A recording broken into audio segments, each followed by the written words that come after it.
नमस्कार विद्यार्थी मित्रांनो, मी अनिल लहाने विवेकानंद कला सरदार दलीप सिंग वाणिज्य विज्ञान महाविद्यालयाच्या यूट्यूब चॅनलमध्ये आपलं सर्वांचं मनपूर्वक स्वागत करतो। खरं तर ही व्हिडिओ लेक्चर सिरीज चालू आहे।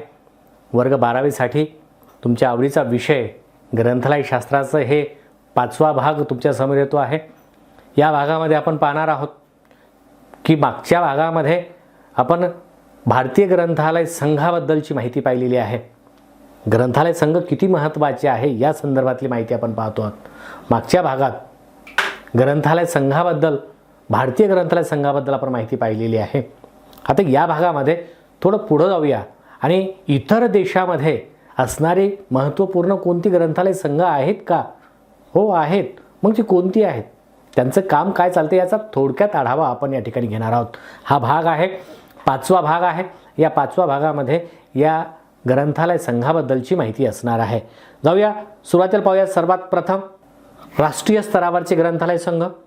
मग अमेरिकेमध्ये ग्रंथालय संघ आहे का की जो ग्रंथालयाच्या अडचणी प्रश्न सोडवण्यासाठी कार्यरत असेल? हो आहे। मग कोणता ग्रंथालय संघ आहे तर तो आहे, फार महत्त्वपूर्ण आहे आणि तो आहे ALA। बघा, तुम्हाला दिसत असेल, फार सुंदर इफेक्ट्स तुमच्यासाठी देतो आहे। अमेरिकन लायब्ररी असोसिएशन, फार सुंदर इफेक्ट्स तुमच्यासाठी तयार केलेला मला माहिती आहे। चांगल्या गोष्टी स्मरणात राहतात आणि त्या चिरकाल टिकतात। माझाही उद्देश तोच आहे की चिरकाल हा विषय तुमच्या स्मरणामध्ये राहावा आणि म्हणूनच हे घेऊन आलेला अमेरिकन लायब्ररी असोसिएशन। मग आता हे काय आहे? ही तर एक सगळ्यात जुनी आणि महत्त्वपूर्ण ग्रंथालय संघटना आहे। ही संघटना 1876 मध्ये, बघा याच्यामध्ये तुम्हाला वर्ष दिसत असेल, जो लोगो आहे त्याच्यामध्ये तुम्हाला वर्ष दिसत असेल की 1876 मध्ये या संघटनेची स्थापना झालेली आहे। आणि ही संघटना स्थापन करण्यामध्ये सगळ्यात महत्त्वाची जर भूमिका कोणाची होती तर ती होती जागतिक ग्रंथालयशास्त्राचे जनक डॉक्टर मेलविल ड्यूई। नाव लक्षात ठेवा, डॉक्टर मेलविल ड्यूई। खरं तर त्यांचं फार मोठं नाव होतं डॉक्टर मेलविल काशोत लुईस ड्यूई, असं भलं मोठं नाव होतं, पण त्यांनी त्यांचं काय केलं, शॉर्ट फॉर्म तयार केला आणि डॉक्टर मेलविल ड्यूई असं सुपरिचित झाले, जगभर प्रसिद्धीस पावलेले आहेत। खरं तर जेव्हा आपण वर्गीकरण पद्धत शिकणार आहोत तेव्हा वर्गीकरण पद्धतीमध्ये मेलविल ड्यूईबद्दलची माहिती येणार आहे। सध्याला आता आपण पाहणार आहोत की हे जे ALA आहे, ही जी संघटना आहे, ही संघटना जी स्थापन झालेली आहे, या संघटनेचं हेडक्वार्टर जे आहे ते आहे शिकागो। येस, आपण पाहूया की शिकागो शहर 11 सप्टेंबर 1893 मध्ये जिथं विश्व धर्म परिषद आयोजित केली गेली होती आणि या परिषदेमध्ये भारताचं प्रतिनिधित्व करणारे स्वामी विवेकानंद यांनी त्या सभेमध्ये all my brother and sisters असं शब्द उच्चारून सगळ्या सभेला जिंकलं होतं। यस, तीच सभा, तेच शहर शिकागो। हे बघा, तुम्हाला दिसत असेल हे शिकागो शहर, हे सुंदर चित्र तुम्हाला दिसत असतील, हे आहेत शिकागो शहराची चित्र। ठीक आहे, चित्रांना योग्य वाटत नाही, चला आपण काय करूया, त्याचं व्हिडिओ आपण पाहूया त्या शहराचं। फार सुंदर शहर आहे, फार सुंदर शहर। संध्याकाळची वेळ आहे आणि संध्याकाळच्या वेळेमध्ये हे सुंदर चित्र तुम्हाला या ठिकाणी दिसते आहे। या व्हिडिओ लेक्चरच्या माध्यमातून हाच एक मोठा फायदा आहे की आपण ह्या सगळ्या गोष्टी आता पाहू शकतो।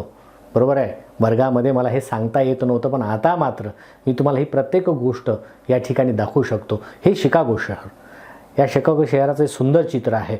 पुढचा व्ह्यू पाहूया। हे पहा, फार सुंदर दिसते ना, फार सुंदर चित्र आहे हे आहे। तर हेच ते शिकागो शहर। या शहरामध्ये स्वामी विवेकानंदांनी आपल्या भाषणातून, ओजवत्या भाषा शैलीमधून भारतीय धर्माचं तत्त्वज्ञान जगाच्या नकाशावर आणण्याचं महत्त्वपूर्ण काम केलेलं आहे।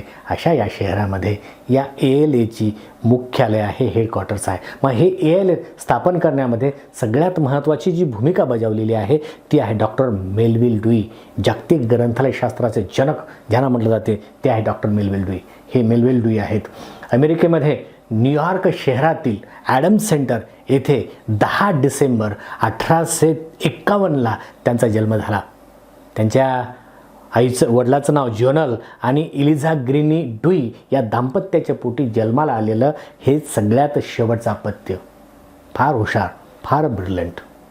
आणि असं म्हणतात की शेवटचे अपत्य ही चणचणीत असतात, चुणचुणीत असतात. तर हेच ते लहानपणापासून प्रखर बुद्धिमत्ता लाभलेली डॉक्टर मेलविल डुई यांच्याबद्दलची डिटेल माहिती आपण दशांश वर्गान पद्धत जेव्हा शिकणार आहोत त्यामध्ये मी हे सगळं सांगणार आहे. पण आता हे मेलविल डुईंच्या प्रयत्नामधून त्यांनी एक कॉन्फरन्स आयोजित केली होती आणि या कॉन्फरन्समध्ये 1876ला ALA अर्थात दी अमेरिकन लायब्ररी असोसिएशनची स्थापना झालेली आहे. एवढं मात्र लक्षात ठेवायचं आहे. ठीक आहे. तर डॉक्टर मेलविल डुई यांच्या प्रयत्नातून हे संघटन स्थापन झालेलं आहे. या संघटनेच्या माध्यमातून जगामध्ये सगळ्यात मोठी असणारं ही ग्रंथालय संघटना आहे आणि या संघटनेच्या माध्यमातून ग्रंथालयाच्या वेगवेगळ्या प्रश्नांना सोडवण्यासाठी, वेगवेगळ्या अडचणी सोडवण्यासाठी ही संघटना कार्यरत आहे. एक वेगवेगळे विभाग आहेत. याच्यामध्ये या अमेरिकन लायब्ररी असोसिएशनचं जर कार्य आपण पाहिलं तर यांचं कार्य महत्त्वपूर्ण कार्य आहे की शालेय ग्रंथालयांना मदत करणं. पहा, जीवनामध्ये शालेय स्तर हा फार महत्त्वपूर्ण असतो. कारण शालेय वयामध्ये जे संस्कार मुलांवर घडले जातात तेच संस्कार आयुष्यभर राहतात. लक्षात ठेवा मित्रांनो. आणि म्हणून शालेय जीवन फार महत्त्वपूर्ण आहे आणि शालेय जीवनामध्येच विद्यार्थ्यांना ग्रंथालयाची ओळख व्हावी या दृष्टिकोनातून काय उपाययोजना केल्या पाहिजेत या संदर्भातलं कार्य, फार मोठं कार्य या ALAचं आहे. ठीक आहे. नंतर पुढचं कार्य पाहूया. पुढचं कार्य आहे महाविद्यालयीन व संशोधन ग्रंथालयांना सहकार्य करणे. ज्या पद्धतीनं शालेय लेवल महत्त्वाची आहे त्याच पद्धतीनं महाविद्यालयामध्ये आलेल्या माणसाच्या विचारामध्ये परिवर्तन घडवून आणणारं जर महत्त्वाचं साधन कोणतं असेल तर ते ग्रंथालय आहे. म्हणून ग्रंथालयाबद्दलचं आणि त्यांना येणाऱ्या अडचणी सोडवण्यासाठी महाविद्यालयीन स्तरावरचं संशोधन कार्यामध्ये येणाऱ्या अडचणी सोडवण्यासाठी हे संघटन, ही संघटना अत्यंत प्रयत्नशील आहे आजही. ठीक आहे. पुढचं महत्त्वाचं कार्य पाहूया की पुढचं कार्य आहे सार्वजनिक ग्रंथालयांना सहकार्य करणे. सार्वजनिक ग्रंथालयांना सहकार्य करणं फार महत्त्वपूर्ण की ज्या देशामध्ये सार्वजनिक ग्रंथालय ही समृद्ध आहेत तो देश समृद्ध मानला जातो. बरोबर आहे. आणि म्हणून सार्वजनिक ग्रंथालयामध्ये येणाऱ्या अडचणी कशा पद्धतीनं सोडवता येतील याचं सर्वात सुंदर उदाहरण म्हणजे ही ALA. या संघटनेच्या माध्यमातून सार्वजनिक ग्रंथालय भेडसावणाऱ्या अडचणी त्या नेहमी सोडवत असतात. पुढचं पाहूया. फार महत्त्वाचं ग्रंथालय आणि माहितीशास्त्राचा प्रचार व प्रसार करणे. बरोबर आहे. तुम्हाला माहिती आहे की ग्रंथालयशास्त्र हा जो विषय आला ना आपोआप नाही आलेला. हा विषय तिथून आला. सुरुवात तिथे अमेरिकेमध्ये झाली आणि ती सुरुवात केली डॉक्टर मेलविल डुई यांनी. म्हणून त्यांना ग्रंथालयशास्त्राचं, जागतिक ग्रंथालयशास्त्राचं जनक म्हटलं गेलेलं आहे. त्यांनी सुरुवात केली अमेरिकेमध्ये या ग्रंथालयशास्त्र विषयाची आणि तिथून मग ते वाढत गेलेलं आहे. म्हणजे त्यांचे प्रयत्न आज सफल झाल्याचं आपल्याला दिसते आहे आणि हे सगळं श्रेय या ALAचं आहे. ठीक आहे. पुढे जाऊया. पुढचं सगळ्यात महत्त्वाचं आहे की एवढंच नाही तर प्रौढ नागरिकांना संदर्भ सेवा पुरवणे हे सुद्धा या संघटनेचं फार महत्त्वाचं कार्य आहे. फार महत्त्वाचं कार्य आहे. म्हणजे देशामध्ये असणाऱ्या वयोवृद्ध लोकांना कशा पद्धतीनं संदर्भ सेवा देता येतील की ज्यांना हवं असणारं पुस्तक वैयक्तिक पातळीवरून कशा पद्धतीनं पुरवता येईल, त्यांच्यासाठी कोणकोणत्या सेवा देता येतील या संदर्भातलं कार्य ALA अमेरिकन लायब्ररी असोसिएशन नेहमी करते आहे. ठीक आहे. हे अमेरिकेचं लोगो आहे आणि अशा पद्धतीनं अमेरिकन लायब्ररी असोसिएशन महत्त्वपूर्ण कार्य करते आहे. एवढंच नाही तर त्यांची विविध प्रकाशने आहेत. अमेरिकन लायब्ररीज हे त्रैमासिक आहे. तर लायब्ररी टेक्नॉलॉजी रिपोर्ट हे प्रसिद्ध होते. अशा पद्धतीने ही संघटना कार्य करते आहे. ठीक आहे. पुढे जाऊया आणि पाहूया पुढची संघटना. अमेरिकेमध्ये दुसरी एक संघटना आहे. ती सुद्धा तेवढ्याच मेहनतीनं आजही ग्रंथालय क्षेत्रामध्ये काम करते आहे. ग्रंथालयाच्या समस्या सोडवण्यामध्ये याचाही मोठा हातखंडा आहे आणि ही संघटना आहे SLA अर्थात स्पेशल लायब्ररी असोसिएशन. आता ही संघटना जी आहे ही संघटना 1909मध्ये ही संघटना अमेरिकेमध्ये स्थापन झालेली आहे आणि ही संघटना स्थापन करण्यामध्ये नेवार्क या शहरामधील सार्वजनिक ग्रंथालयाचे जे ग्रंथपाल होते जॉन क्वाटनदाना यांच्या प्रयत्नातून ही संघटना स्थापन झालेली आहे. आजही ही संघटना इथे महत्त्वपूर्ण कार्य करणं या संघटनेचं सगळ्यात महत्त्वाचं कार्य आहे की ही संघटना ग्रंथालय क्षेत्राच्या विकासाच्या दृष्टीने मोठ्या प्रमाणावर माहिती सेवांचा पाया रचण्यात या संघटनेचे फार मोठे योगदान आहे, फार मोठं. डॉक्टर मेलविल ड्युईनी ज्या पद्धतीनं ग्रंथालय संदर्भातली जी चळवळ चालवली होती ती खऱ्या अर्थानं पुढं नेण्याचं जर काम कोणी केलं असेल तर ते जॉन क्वाटनदाना यांनी ते केलेलं आहे. आणि यांनी ही संघटना स्थापन करून, ही संघटना स्पेशल नावातच आहे, स्पेशल लायब्ररी असोसिएशन. कारण स्पेशल औद्योगिक आणि व्यावसायिक क्षेत्रामधील ग्रंथालयांना मदत करण्याचं काम ही संघटना करते आहे. कमर्शियल आणि औद्योगिक क्षेत्राशी संबंधित माहितीचं प्रसारण करण्यात SLAची फार महत्त्वाची भूमिका आहे. आणि ही SLA वेगवेगळी प्रकाशने, संदर्भ ग्रंथ प्रकाशित करते. याच्यामध्ये डिरेक्टरी आहे, याच्यामध्ये न्यूज लेटर आहे, याच्यामध्ये मंथली प्रकाशित होणारे ग्रंथ आहेत, ट्रान्सलेशन मंथली म्हणून आहे, डिरेक्टरी ऑफ स्पेशल लायब्ररीज आहे, हँडबुक आहेत. असं विविध साहित्य, संदर्भ ग्रंथ ही संघटना प्रकाशित करते आहे. अजूनही ही संघटना कार्यरत आहे. ठीक आहे, कळालं बा. पुढे जाऊया आणि पुढची संघटना पाहूया. ती फार महत्त्वाची आहे आणि तिचं नाव आहे सिलिप, अर्थात SILIP, chartered institute of library and information professionals असं तिचं नाव आहे, सिलिप. खरं तर इंग्लंडमध्ये कार्य करण्या, आतापर्यंत आपण अमेरिकेमध्ये कार्य करणाऱ्या 2 संघटनेचा आढावा घेतला. आता इंग्लंडमध्ये काम करणारी ही फार महत्त्वाची आणि जुनी संघटना आहे. हिचं पूर्वीचं नाव होतं लायब्ररी असोसिएशन, LA असं त्याचं पूर्वीचं नाव होतं. पण नंतर 2002मध्ये या संघटनेचं नाव हे सिलिप असं करण्यात आलेलं आहे. सिलिप म्हणजे काय तर charter institute of library and information professionals असं त्याचं नाव आहे. ठीक आहे, तर ही संघटना आजही फार महत्त्वपूर्ण काम करते. ही ग्रंथपाल आणि माहिती क्षेत्रामध्ये काम करणाऱ्या तज्ज्ञांसाठी ही संघटना व्यावसायिक पातळीवर काम करते आहे. या असोसिएशनचे 2002मध्ये मी आत्ता सांगितल्याप्रमाणे की 2002मध्ये याचं नाव बदललं, LAचं नाव सिलिप असं करण्यात आलेलं आहे. आजही सिलिप या नावानंच ती ओळखली जाते आणि या संघटनेचं मुख्यालय इंग्लंडमधील लंडन या शहरामध्ये या संघटनेचं हेडक्वार्टर्स आहे. ठीक आहे, पुढे जाऊया आणि पुढची संघटना पाहूया, अस्लीप. अस्लीप अर्थात ASLIB lab, the association special library and information bureau असं या संघटनेचं नाव आहे.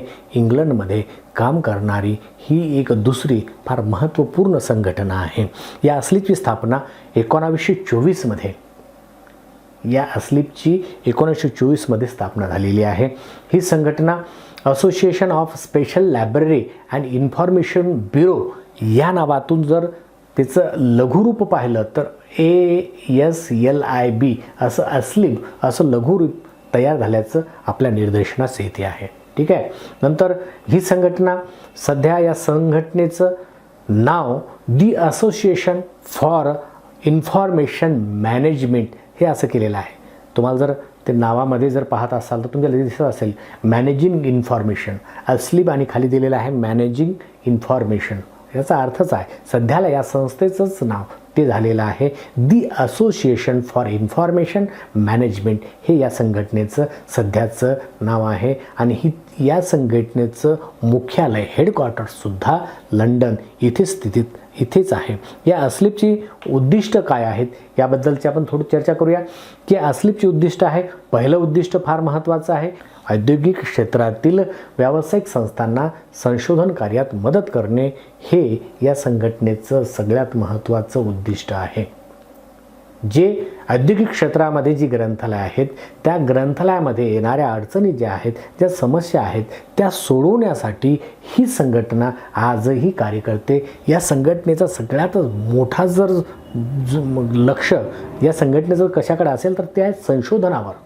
या संघटनेचं संशोधनावर फार महत्त्वपूर्ण लक्ष आहे, फार महत्त्वाचं योगदान आहे आणि त्याच्यासाठी कार्य करणारी संघटना आहे. दुसरं पाहूया, माहिती सेवांविषयी सर्वेक्षण करून त्याचा अहवाल तयार करणे. इन्फॉर्मेशन जी सर्व्हिसेस आहेत त्याच्यामध्ये येणाऱ्या अडचणी, समस्या सोडवण्यासाठी त्याचा काय अहवाल आहे, वर्षभरामध्ये केलेल्या कामाचा तो अहवाल आणि त्याच्यावर उपाययोजना करणे ही संघटना करते आहे. ठीक आहे, पुढे जाऊया. या संघटनेचं पुढचं उद्दिष्ट फार महत्त्वपूर्ण आहे. वर्गीकरण पद्धतीवर संशोधन करणे. वर्गीकरण पद्धतीवर संशोधन करण्याचं काम ही संघटना करते. काय ग्रंथालयामध्ये आपल्याला माहिती आहे, ग्रंथालयामध्ये तांत्रिक 2 प्रक्रिया केल्या जातात, एक तालिका आणि वर्गीकरण. वर्गीकरण हे फार महत्त्वपूर्ण आहे. ज्या पद्धतीचं वर्गीकरण असेल त्या वर्गीकरण पद्धतीवरच त्या ग्रंथालयाचे यश अवलंबून असते. म्हणून या वर्गीकरण पद्धती ज्या आहेत त्याच्यावर संशोधन करण्याचं काम ही अस्लीब नावाची संघटना आजही करते आहे. पुढे जाऊया. पुढचं आहे सगळ्यात महत्त्वाचं, विषय तज्ज्ञांसाठी प्रशिक्षण वर्ग चालविणे. प्रशिक्षण.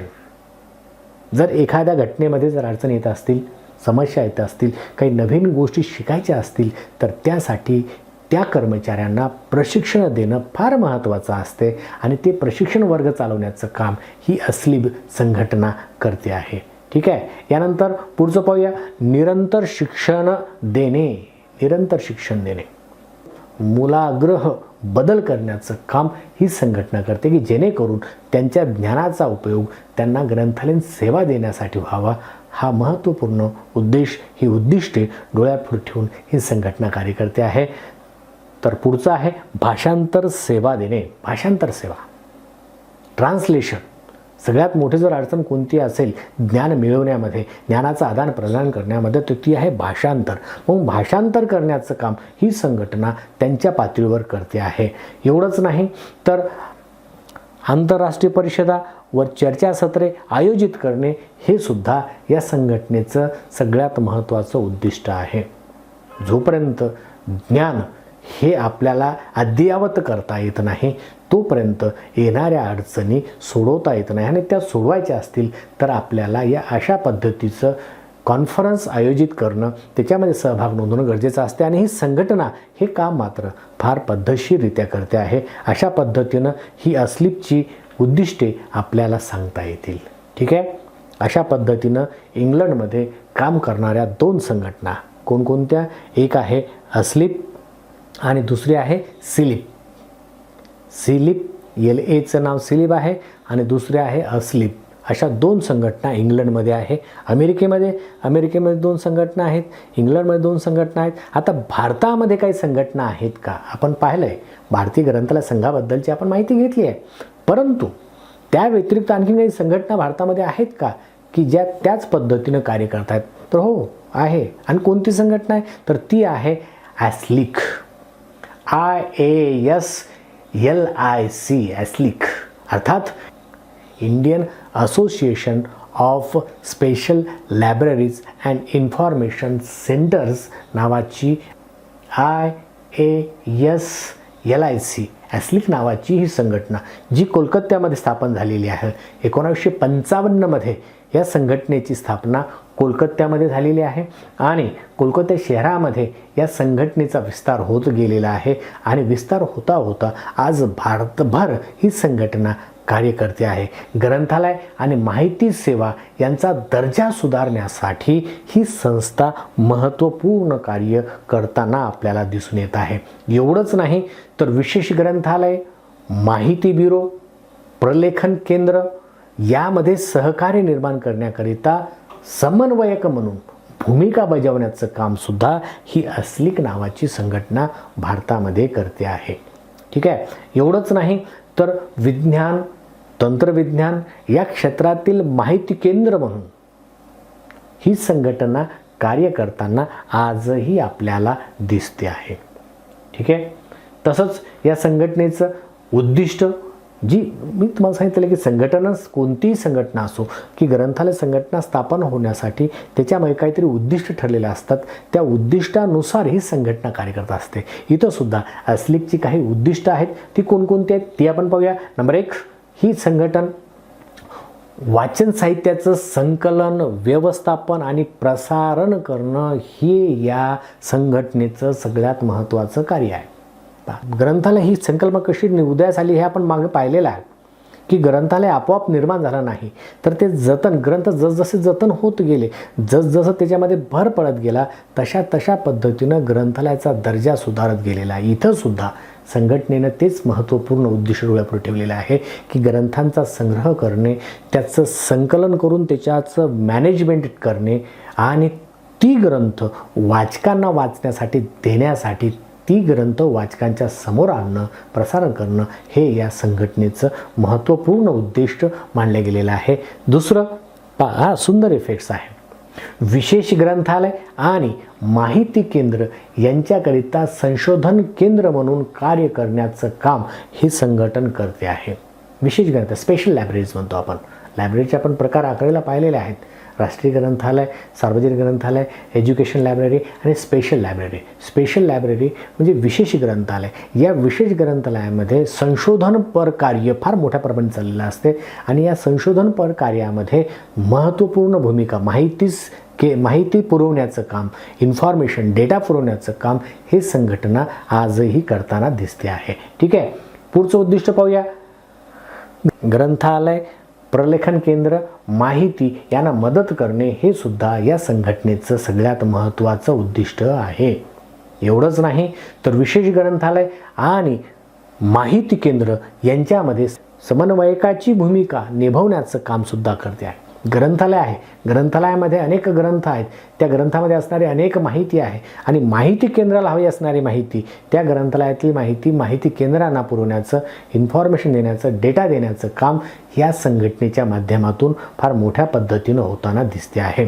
विशेष म्हणजे विशेष ग्रंथालय आणि माहिती केंद्रामधील कर्मचाऱ्यांच्या तांत्रिक कौशल्यात सुधारणा होण्याच्या दृष्टीने मदत करणे हे सुद्धा या संघटनेचं सगळ्यात महत्त्वाचं काम आहे.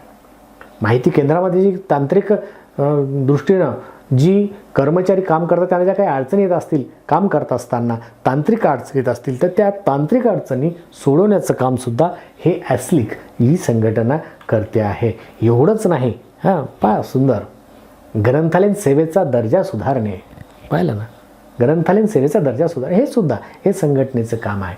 एकंदरीत जर आपण विचार केला तर आपल्या लक्षात येईल की भारतामध्ये जी ग्रंथालयीन सेवा आहे, जी चळवळ आहे, ती चळवळ पुढं नेण्याचं काम या ॲस्लिकनं केलेलं आहे. ग्रंथालयाला भेडसावणाऱ्या समस्या सोडवण्याचं काम या ॲस्लिकने केलेलं आहे. हे सगळी संघटन जर आपण आतापर्यंत पाहिली, ही सगळी राष्ट्रीय पातळीवर काम करणारी संघटन आहे. बरोबर आहे? ठीक आहे, आता पुढं जाऊया. ॲस्लिकची प्रकाशने पाहूया. कोणकोणती प्रकाशनं आहेत तर ॲस्लिक न्यूज लेटर नावाचं मासिक हे प्रकाशित होते. मासिक म्हटलं की महिन्याला प्रकाशित होणारं ॲस्लिक न्यूज लेटर नावाचं मासिक ही संघटना महिन्याला प्रकाशित करते आहे. तर एवढंच नाही तर ॲस्लिक बुलेटिन नावाचं, लक्षात ठेवा नाव, ॲस्लिक बुलेटिन नावाचं त्रैमासिक चालवण्याचं काम ही संघटना करते. त्रैमासिक याला क्वार्टरली म्हणतात, म्हणजे त्रैमासिक म्हणजे 3 महिन्याला. याला नियतकालिक का म्हणतात? कारण नियमित कालावधीत प्रकाशित होणार आहे.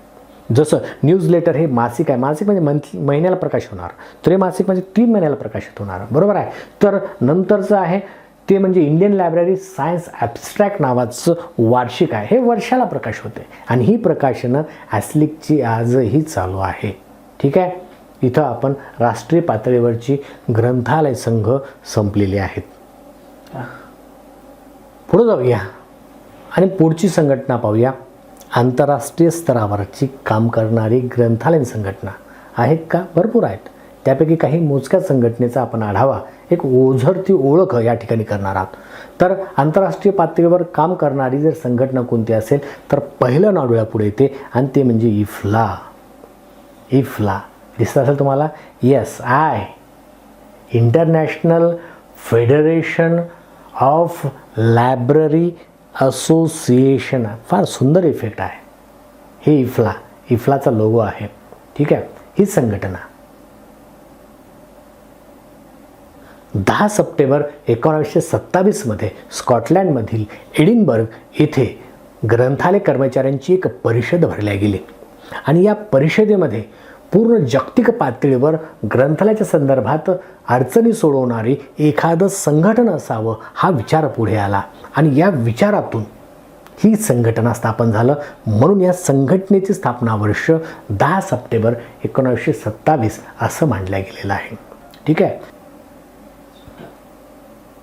10 सप्टेंबर 1927 मध्ये स्कॉटलँडमधील एडिनबर्ग या ठिकाणी ग्रंथालयावर चर्चा करण्यासाठी एक ग्रंथालयीन कर्मचाऱ्याची एक परिषद आयोजित केली गेली आणि या परिषदेमध्ये ग्रंथालयाच्या अडचणी सोडवणारी जागतिक पातळीवरची एखादी संघटना असावी या दृष्टिकोनातून हा विचार पुढे आला आणि म्हणूनच या इफ्लाचं स्थापना वर्ष हे 1927 असं मानलं गेलेलं आहे आणि ही संघटना स्थापन झाली गेली. तिचं नाव ठेवलं IFLA. IFLA international federation of library association. हे बघा सुंदर इफेक्ट्स तुम्हाला इथे दिसत असेल, तुमच्यासाठीच आहे. हा जो आला लोगो हा या संघटनेचा लोगो आहे. ही संघटना स्थापन करण्यात आलेली आहे. ठीक आहे. ही संघटना सुरुवातीस इंटरनॅशनल लायब्ररी अँड बिब्लिओग्राफिकल कमिटी या नावानं ही स्थापन झाली. खरं तर ही संघटना स्वतंत्र संघटना आहे. कोणत्याही देशाचं बंधन या संघटनेवर नाही. सर्व राष्ट्रामधील ग्रंथालय संघ मिळून ही संघटना तयार झालेली आहे. या इफ्लाचं हेडक्वार्टर्स हे हेग या ठिकाणी हलवण्यात आलेलं आहे. 1929 मध्ये या संघटनेचे international federation of library association असं नामांतर करण्यात आलं. ठीक आहे. नंतर ही संघटना 1976 पासून या संघटनेचं नाव international federation of library association असं करण्यात आलं. आजही याच नावाने ही संघटना ओळखली जाते आहे, ही फ्ला. आणि याच्यावर कोणाचं बंधन नाही आणि ही मानके तयार करण्यासाठी प्रचलित असणारी ही संघटना आहे. ही आंतरराष्ट्रीय पातळीवर इतर देशातील ग्रंथालय संघा मिळून तयार झालेली आहे. म्हणून सगळ्या देशाचे प्रतिनिधी तिथं असतात आणि त्या प्रतिनिधीच्या माध्यमातून ग्रंथालयाच्या विकासासाठी काम करणारी ही आंतरराष्ट्रीय पातळीवरची महत्त्वपूर्ण संघटना आहे. मग या संघटनेचे उद्दिष्ट काय आहेत? उद्दिष्ट आपण पाहूया. नंबर एक ग्रंथालयाच्या कामकाजात मदत करणे उद्दिष्टच आहे. ही संघटना स्थापन झालेली आहे वैयक्तिक कामासाठी नाही, तर ग्रंथालयाच्या कामकाजामध्ये कशा पद्धतीनं मदत करता येईल या दृष्टिकोनातून ही स्थापन झालेली संघटना आहे. म्हणून पहिलं उद्दिष्ट आहे की ग्रंथालयाच्या कामकाजात मदत करणं हे पहिलं आणि महत्त्वपूर्ण उद्दिष्ट आहे. ठीक आहे. दुसरं पाहूया. दुसरं फार महत्त्वाचं आहे. निरनिराळ्या देशामध्ये आंतरराष्ट्रीय पातळीवर परस्पर संबंध प्रस्थापित करणे हे सुद्धा सगळ्यात महत्त्वाचं आहे. ग्रंथालय संघटन म्हटलं की संघटनेमधले समन्वय असणं गरजेचं आहे. एकमेकांना सहकार्याची भावना निर्माण होणं गरजेचे आहे. म्हणून इतर राष्ट्रामध्ये सुद्धा या संघटनेचे प्रतिनिधित्व पाठवून त्यांच्यामध्ये त्या देशातील ग्रंथालय संघटनेबरोबर आंतरराष्ट्रीय पातळीवर परस्पर संबंध प्रस्थापित करण्याचं उद्दिष्ट या संघटनेने धारण केलेलं आहे. ठीक आहे. पुढचं पाहूया. नंबर 3 तिसरं आहे फार महत्त्वाचं. अविकसित देशातील ग्रंथालयाच्या विकासासाठी प्रशिक्षणाची व्यवस्था करणे फार महत्त्वाचं आहे. की काही देश आजही बघा, काही देश कंबोडियासारखे काही देश आहेत, नायजेरियासारखे काही देश आहेत, अत्यंत गरिबीमध्ये वाढणारे आहेत. तिथे शिक्षणाचा जो काही शिक्षणाची जी पातळी आहे तिथं उंचावलेली नाही. अशा ठिकाणी ग्रंथालयाच्या बाबतीत उपाययोजना करण्यासाठी तिथं काहीतरी नवीन प्रशिक्षण वर्ग निर्माण करण्यासाठी ही संघटना आंतरराष्ट्रीय पातळीवर कार्य करते आहे. फार महत्त्वपूर्ण काम आहे. प्रशिक्षणाची व्यवस्था करणं हे या संघटनेचं महत्त्वपूर्ण काम आहे. पुढे जाऊया आणि पुढचं पाहूया.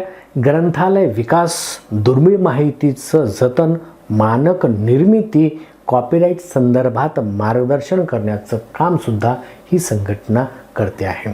कॉपीराईट्स, मानकं आणि प्रलेखन यावर महत्त्वपूर्ण कार्य ही संघटना आजही करते आहे. आणि हे सगळं सोपं झालं कारण जगामधील इतर देशातील ग्रंथालय संघाचे प्रतिनिधी या संघटनेमध्ये असल्याकारणानं या संघाचं कार्य हे आंतरराष्ट्रीय पातळीवर वाढत गेल्याचं आपल्याला दिसून येते आहे. पुढचं पाहूया, अत्यंत महत्त्वाचं. ग्रंथालय शास्त्रावरील संशोधनास प्रोत्साहन देणे किंवा चालना देणे. जेवढ्या आपण जर आतापर्यंत पाहिलं की जेवढ्या संघटना आहेत त्या सगळ्या संघटनेनी संशोधन कार्यावर जास्त भर दिलेला आहे. काय असं संशोधन कार्यामध्ये? कारण संशोधनाच्या माध्यमातूनच नवीन गोष्टी शिकता येणार आहेत, नवीन समस्या ज्या आहेत त्याच्यावर उपाययोजना करण्याचं काम या संशोधनाच्या माध्यमातून आपल्याला करता येणार आहे. म्हणून संशोधनावर भर दिलेला आहे आणि ते म्हणजे विशेष ग्रंथालयाच्या संशोधनावर त्यांनी जास्त भर दिलेला आहे. त्यासाठी आर्थिक मदत देण्याचं काम ही संघटना करते आहे. आजही इफ्लाच्या माध्यमातून काही रिसर्च पेपर मागविले जातात आणि ही रिसर्च पेपर प्रत्येक देशामधून जमा होतात आणि त्या रिसर्च पेपरमधून जी सर्वोत्तम अशी संशोधन पेपर आहेत अशा पेपरला सिलेक्ट केलं जाते आणि ज्यांनी ती लिहिलेली आहेत त्यांना जिथं इफ्लाच्या मार्फत जी कॉन्फरन्स भरते त्या कॉन्फरन्समध्ये आमंत्रित केलं जाते. त्यासाठी लागणारा खर्च, जाणं येणं राहणं सगळं ही संघटना करते. म्हणजे एवढं संशोधनाला महत्त्व देणारी ही संघटना आहे इफ्ला. इफ्लाची जर प्रकाशन आपण पाहिले तर इफ्ला हे जर्नल त्रैमासिक प्रकाशित होते. इफ्ला जर्नल, इफ्ला नावाचं एक जर्नल आहे ते त्रैमासिक मी आत्ता सांगितलं. त्रैमासिक म्हणजे 3 महिन्याला प्रकाशित होणार ते हे एक जर्नल प्रकाशित होते आहे. एवढंच नाही तर इफ्ला इयरबुक हे वार्षिक आहे. इयरबुक म्हणजे वार्षिक, वर्षाला प्रकाशित होणारं इफ्ला नावाचं इयरबुक आहे हे सुद्धा वर्षाला प्रकाशित होते आहे. एवढंच नाही तर इफ्ला डायरेक्टरी ऑफ असोसिएशन हे सुद्धा या इफ्लाची महत्त्वपूर्ण प्रकाशनं आहेत. एवढंच नाही तर अनेक संदर्भ ग्रंथ इफ्लामार्फत प्रकाशित होतात आणि ते तुम्हाला दिसत असतील. अनेक ग्रंथ आहेत की ही संदर्भ ग्रंथ या इफ्लाच्या माध्यमातून प्रकाशित होतात आणि आजही आंतरराष्ट्रीय पातळीवर ही संघटना महत्त्वपूर्ण कार्य करते आहे इफ्ला. ठीक आहे, पुढे जाऊया आणि पुढची संघटना पाहूया. पुढची आहे FID. तुम्ही बघा, तुम्हाला दिसेल F for federation for information and documentation, असं FID. CID आपल्याला माहिती आहे. यास तर हे CID नाही, हे FID आहे. FID federation for information and documentation ही संघटना आहे. खरं तर 19व्या आणि 20व्या शतकामध्ये ग्रंथीय सूची आता बिब्लियोग्राफिकल कंट्रोल या दृष्टिकोनातून काम करणारे बेल्जियम येथील 2 महत्त्वपूर्ण वकील, या 2 महत्त्वपूर्ण वकिलांनी ही संघटन उभं करण्यामध्ये फार मोलाची भूमिका निभावलेली आहे. आणि म्हणून यासाठी या संघटनेचं जर स्थापना वर्ष आपण पाहिलं तर हे आहे 12 सप्टेंबर 1895 रोजी FID यांची ब्रुसेल्स येथे, बेल्जियममध्ये फार एकदम सुंदर शहर आहे ब्रुसेल्स येथे ही संघटना स्थापन झालेली आहे. या संघटनेमध्ये सुरुवातीला या संघटनेचं नाव इंटरनॅशनल इन्स्टिट्यूट ऑफ बिब्लियोग्राफी असे होते. त्यानंतर 1937 मध्ये ही संघटना फेडरेशन इंटरनॅशनल डी डॉक्युमेंटेशन या नावाने ओळखली जाऊ लागली. ठीक आहे, नंतर 1986 पासून या संघटनेचं नाव international federation for documentation FID या नावानं ते आजही जगभर प्रचलित आहे. FID नावाने ते प्रचलित आहे. आणि ही संघटना स्थापन करण्यामध्ये ज्या 2 व्यक्तींचा सहभाग होता ती 2 व्यक्ती खरं तर या संघटनेला युनेस्कोकडून सगळ्यात जास्त जर आर्थिक मदत कोणाची मिळत होती तर ती युनेस्कोची या संघटनेला मिळत होती. परंतु 2002 पासून ही संघटना आता कार्यरत नाही, पण त्या अगोदर त्यांचं कार्य फार महत्त्वपूर्ण होतं. ही संघटना स्थापन करण्यामध्ये 2 व्यक्तींचा फार महत्त्वाचं योगदान होतं. याच्यामध्ये बेल्जियममध्ये या संस्थेचे संस्थापक अध्यक्ष जर कोणते होते तर ते आहे पॉल आउटलेट आणि हेनरी ला फातेन असे दोन लॉयर बेल्जियम इथेच असणारे हे दोन लॉयर. आता याच्यामधले जे आहेत पॉल आउटलेट यांचं जर आपण नाव पाहिलं तर पॉल मॅरी गुल्सन आउटलेट असं त्यांचं नाव आहे. पण पॉल आउटलेट म्हणून ते वकील म्हणून सगळे प्रसिद्ध आहेत. एक सधन घरामध्ये, उद्योगपतीच्या घरामध्ये, बिझनेसमॅनच्या घरामध्ये त्यांचा जन्म झाला. पण दुर्भाग्य, वय वर्ष 3 वर्षाचं असताना त्यांच्या आईचं दुःखद निधन झालं आणि मग त्यांना ब्रुसेल्स येथे पुढील शिक्षण घ्यावं लागलं. लहानपणापासून हुशार म्हणून त्यांच्याकडे बघितलं जाते आणि त्यांनी ग्रंथसूची बिब्लिओग्राफिकल कंट्रोलसाठी त्यांनी अनेक प्रयत्न केले आणि हे प्रयत्न करत असतानाच त्यांची भेट हेनरी ला फातेन आहेत वकील यांच्याशी झाली. दोघांचे विचार जुळले गेले आणि या दोघांनी मिळून या संघटनेची निर्मिती केलेली आहे. ते दुसरे आहेत हेनरी ला फातेन, आंतरराष्ट्रीय खातीचे वकील आहेत, लॉयर आहेत. आणि यांचं जर आपण काम पाहिलं तर आपल्या लक्षात येईल की हेनरी ला फातेन इंटरनॅशनल पीस ब्युरोचे ते अध्यक्ष आहेत. 1913 शांततेचं नोबेल पारितोषिक यांना मिळालेले आहे. हेच ते हेनरी ला फातेन हे त्यांचं नाव आहे. 22 एप्रिल 1854 ब्रुसेल्स येथे त्यांचा जन्म झालेला आहे आणि 14 मे 1943 ब्रुसेल्समध्येच त्यांचा मृत्यू झालेला आहे. परंतु त्यांनी जे केलेलं कार्य आहे शांततेच्या दृष्टिकोनातून, ग्रंथालय सूचीबद्दलच्या दृष्टिकोनातून, ग्रंथालय संदर्भातच्या दृष्टिकोनातून ते अत्यंत महत्त्वपूर्ण असं कार्य आहे. आणि म्हणून 1913 जे नोबेल पारितोषिक हे या पद्धतीने हे असते, हे जे आहे हे नोबेल पारितोषिक 1913 हेनरी ला फातेन यांना मिळालेला आहे. या दोघांनी मिळून यांनी अनेक ग्रंथालयाच्या संदर्भात अनेक उपाययोजना केलेल्या आहे. याच्यामध्ये जर महत्त्वपूर्ण जर आपण भूमिका जर पाहिली असेल तर यांनी मेलविल ड्यूई यांच्या DDC या धर्तीवर आधारित वर्गीकरण पद्धत तयार करण्यासाठी परवानगी मागितली. मेलविल ड्यूईने ती परवानगी दिली आणि यांनी DDCच्या धर्तीवर असणारी दुसरी वर्गीकरण पद्धत निर्माण केली आणि तिचं नाव ठेवलं UDC, युनिव्हर्सल डेसिमल क्लासिफिकेशन तयार यांनी केलेलं आहे. ओपॅक असेल, नंतर UDC आहे, इंडेक्स कार्ड असेल, अशा वेगवेगळ्या पद्धतीवर पातळीवर या दोघांनी काम केलेलं आहे. यांनी ही तयार केलेली FID संघटना आहे. हे याचं वेबसाईट आहे. आजही तुम्ही त्या वेबसाईटला भेट देऊ शकता. वेबसाईटवर तुम्ही गेलात तर तुम्हाला यांच्याबद्दलची, या दोन व्यक्तीबद्दलची इत्यंभूत माहिती तुम्हाला पाहायला मिळणार आहे. तर पुढे जाऊया. मग ही FID स्थापन केलेली आहे. मग या FIDची उद्दिष्ट काय आहेत ते उद्दिष्ट पाहूया.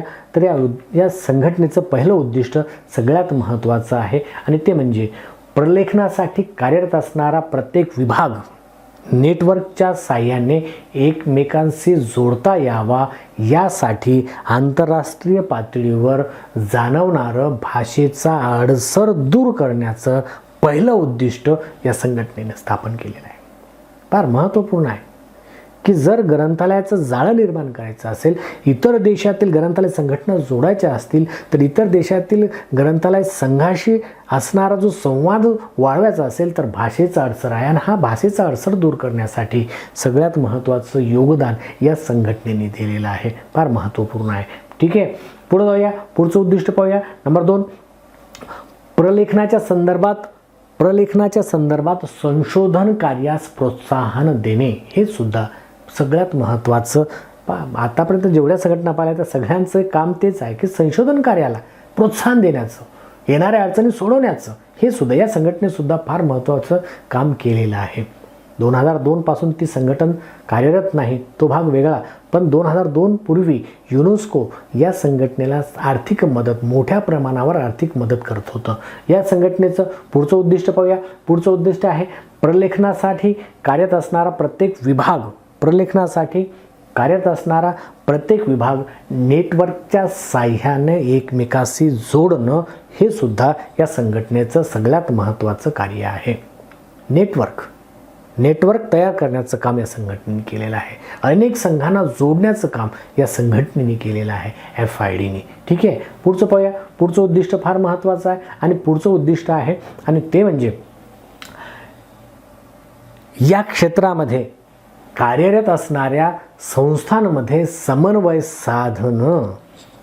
या क्षेत्रामध्ये जेवढ्या आंतरराष्ट्रीय पातळीवर संघटना असतील त्यांच्यामध्ये समन्वय साधण्याचं काम ही संघटनेनं फार मोठ्या प्रमाणावर केल्याचं दिसून येते आहे. एवढंच नाही तर पुढचं उद्दिष्ट आहे फार महत्त्वाचं की या FIDनं UDC नावाची वरीकरण पद्धत तयार केलेली आहे. म्हणजे वरीकरणावर संशोधन करण्याचं काम या संघटनेने केलेलं आहे. अत्यंत महत्त्वपूर्ण. पुढचं उद्दिष्ट पाहूया. प्रलेखनाच्या संदर्भात आंतरराष्ट्रीय स्तरावरची संस्था स्थापन करण्याचं काम या संघटनेने केलेलं आहे. म्हणजेच डॉक्युमेंटेशन जे आहे त्या प्रलेखनाच्या संदर्भात महत्त्वपूर्ण योगदान या FIDने दिलेलं आहे. अशा पद्धतीनं ही FIDची उद्दिष्ट आहेत. आता या FIDची प्रकाशनं कोणकोणती आहेत त्याबद्दलची आपण आढावा घेऊया.